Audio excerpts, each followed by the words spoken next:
In modern warfare, moments of decision are measured not in hours or days, but in seconds. And right now, NATO commanders are quietly asking themselves a question that has no easy answer. Could our defenses hold if Russia launches a back-to-back strike using the TOS-2 Tosochka and the Iskander-M in Ukraine?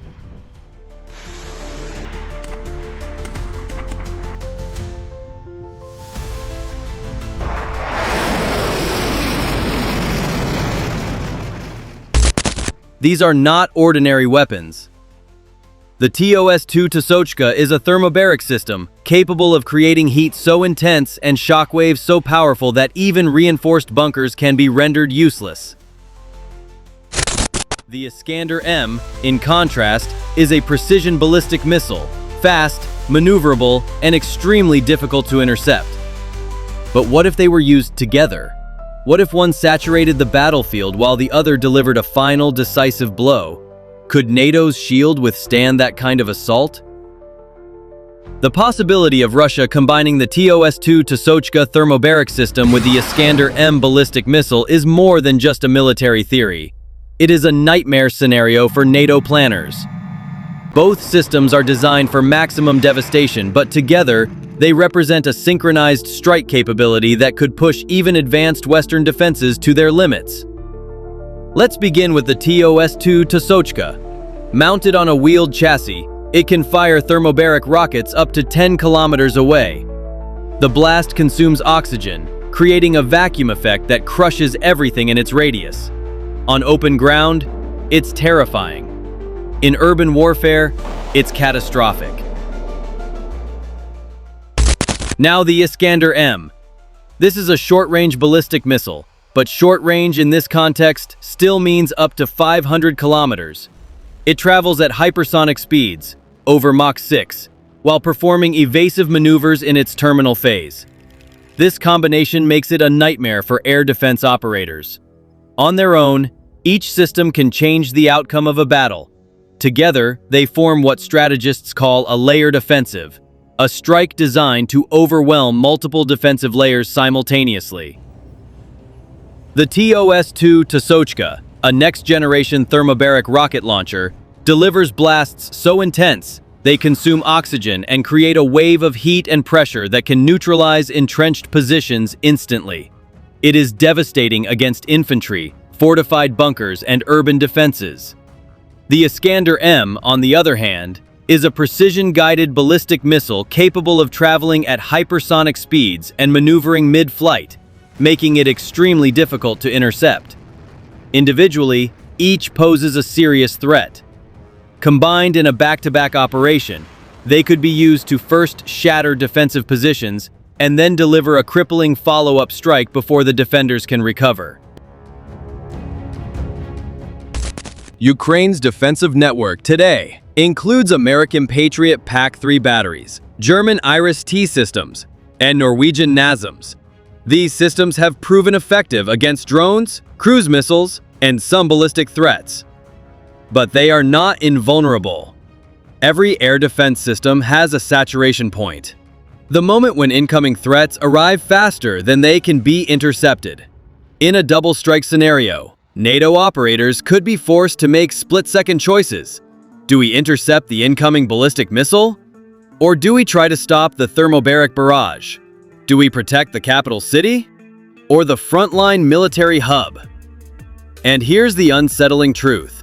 Choosing wrong could mean the destruction of an entire brigade, or the loss of a strategic command center.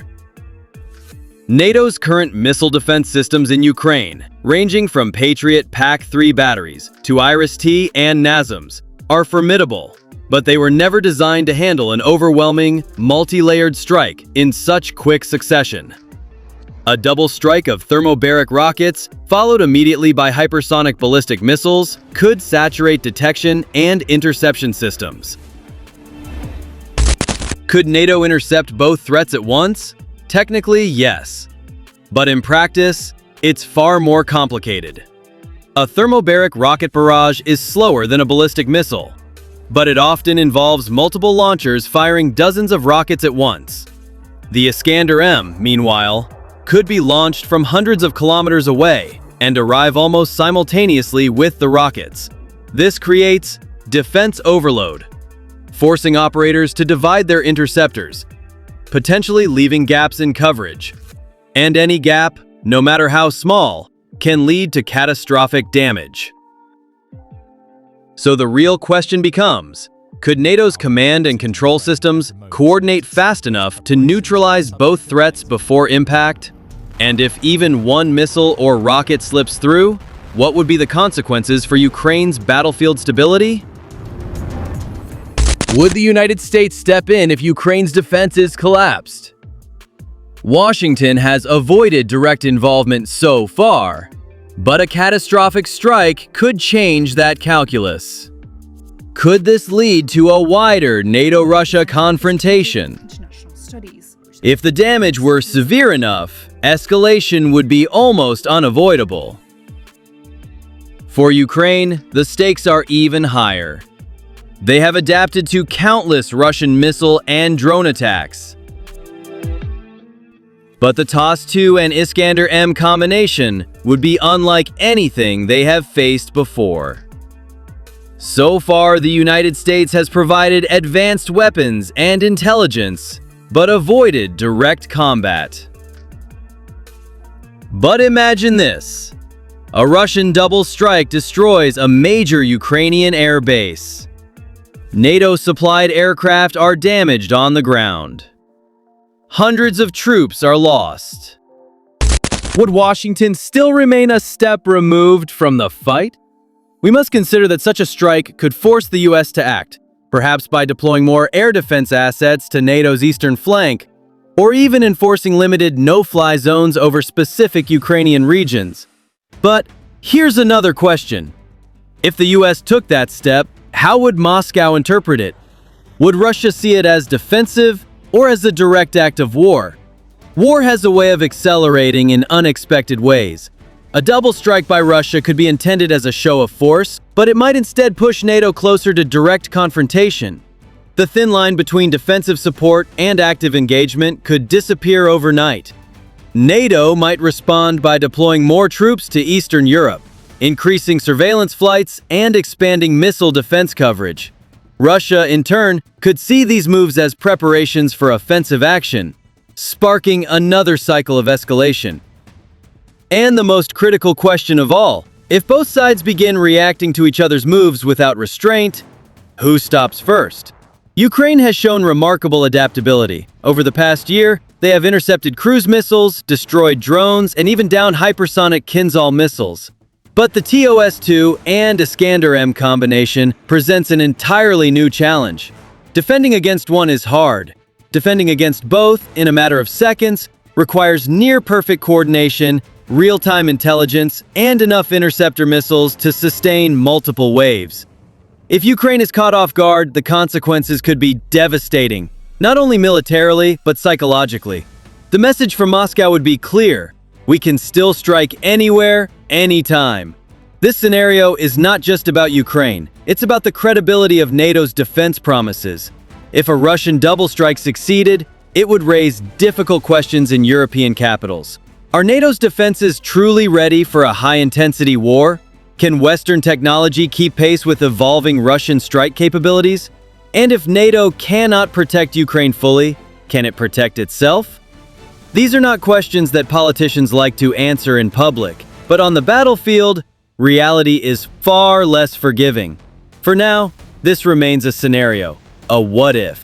But in modern war, what-ifs can turn into reality faster than anyone expects. If it happens, the impact would echo far beyond Ukraine's borders, reshaping NATO's defense posture for years to come.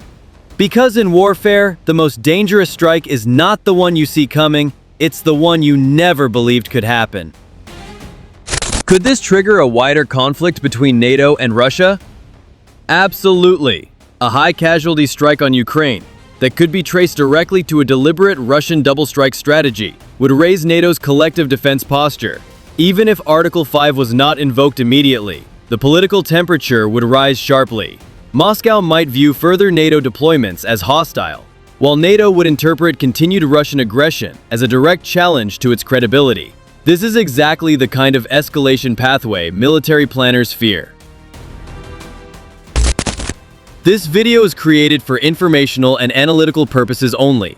It is based on open-source data, military analysis, and expert commentary. The scenarios discussed are hypothetical and do not reflect any confirmed military plans or actions. This content does not promote violence, armed conflict, or hostility toward any country, organization, or individual. All opinions and conclusions are presented to encourage critical thinking and public understanding of global security issues. Viewer discretion is advised when engaging with sensitive military topics.